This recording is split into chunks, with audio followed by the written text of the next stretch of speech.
Mamutang ta, where do I need Jesus' compassionate touch in my life?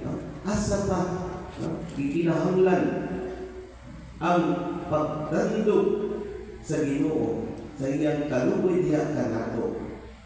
Aron ba adlaw, ugma pa, or the worst, in the worst of our life?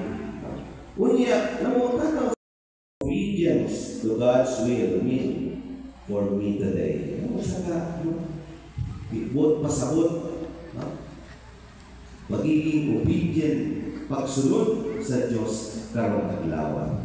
That is why, my dear brothers and sisters, kita ginuduan na the compassion